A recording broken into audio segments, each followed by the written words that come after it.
আমরা অনেক সময় চিন্তা করছি যে আমরা একটু ভালো খেলবো, এবার আমাদেরকে ইন্ডিয়া কোনো সময় ঠিক মতো খেলতে দেয় না। চাবে যে ওরা জিততে এবং ওরা মরিয়া হয়ে যাবে এবং ওরা আমাদেরকে ফাউল করে হলেও হোক, আমাদের যেভাবেই হোক, আমাদের 10 জন খেলার হিসাবে আমাদের খেলতে দিবে। কারণ আগামী 25শে মার্চ এশিয়ান কাপ বাছাই পড়বে ভারতের বিপক্ষে বাংলাদেশের ম্যাচ। এই ম্যাচকে সামনে রেখে বাংলাদেশ জাতীয় ফুটবল দল এরই মধ্যে শিলংয়ে চলে গেছে, সেখানে অনুশীলন চালিয়ে যাচ্ছে। এই ম্যাচটি সামনে রেখে ভারত বাংলাদেশের জন্য কি কি চ্যালেঞ্জ তৈরি করবে, কি কি প্রতিবন্ধকতার সৃষ্টি করবে, কিভাবে হোম টিমের অ্যাডভান্টেজ গ্রহণ করবে, সে বিষয়ে একটি ভিডিও দুদিন আগে আপনাদের সামনে আমি হাজির করেছি। আজকে আমি নই, বাংলাদেশ জাতীয় ফুটবল দলের সাবেক তারকা ফুটবলার মামুন জোয়ারদার আপনাদেরকে বলবেন, আপনাদেরকে জানাবেন 25 তারিখের ম্যাচে বাংলাদেশ জাতীয় ফুটবল দলকে ভারতীয় দল কিভাবে ট্রিট করবে। ম্যাচটি বাংলাদেশের জন্য কতটা কঠিন হবে, বাংলাদেশকে এই ম্যাচ জিততে কি ধরনের স্ট্র্যাটেজি অবলম্বন করতে হবে, এ বিষয়ে কিছু কথা বলেছেন আমার অনুরোধে বর্তমানে কানাডা প্রবাসী বাংলাদেশ জাতীয় ফুটবল দলের সাবেক তারকা মামুন জোয়ারদার।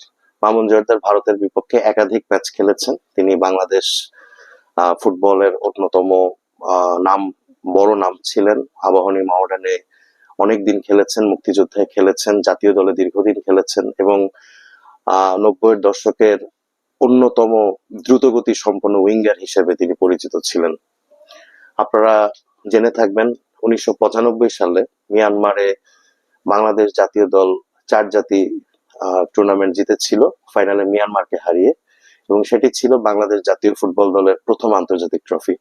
ফাইনালে মিয়ানমারের বিপক্ষে অন্যতম গোলদাতা ছিলেন মামুন জোয়ারদার।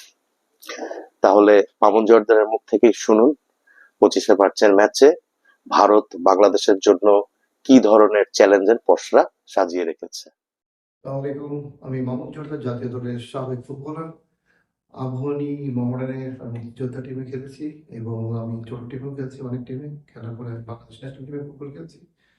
আমার প্রথম কথা হচ্ছে আমি ইন্ডিয়ার সাথে অনেকবার গেম খেলেছি। আমি ইন্ডিয়াকে যেভাবে মনে করি যে ইন্ডিয়া হচ্ছে আমাদের বাংলাদেশ, আর India both of team is a very very rough and tough and always আমরা খেলতে থাকি, আমাদের প্লেয়ার হিসেবে থাকি আমরা সবসময়।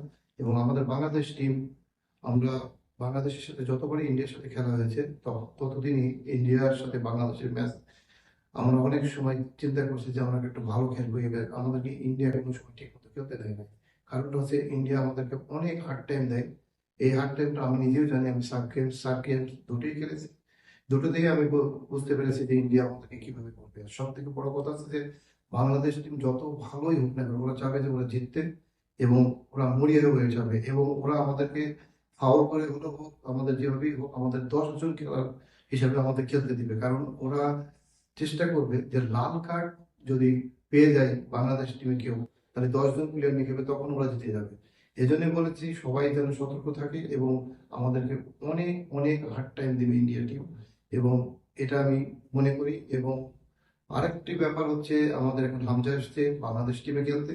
আমি দোয়া করি সে বাংলাদেশ টিমের জন্য খুব ভালো খেলতে পারে এবং বাংলাদেশ টিমের জন্য আমার দোয়া থাকলো। আমি কানাডা থেকে মামুন জোয়ারদার বলতেছি, এবং আমাদের পরিবারের সবাইকে দোয়া করবেন এবং বাংলাদেশ টিমের জন্য সবাই দোয়া করবেন। বাংলাদেশ টিম যেন উইন হয়ে বাংলাদেশে ফিরতে পারে।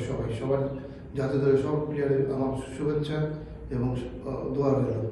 আসসালামু আলাইকুম।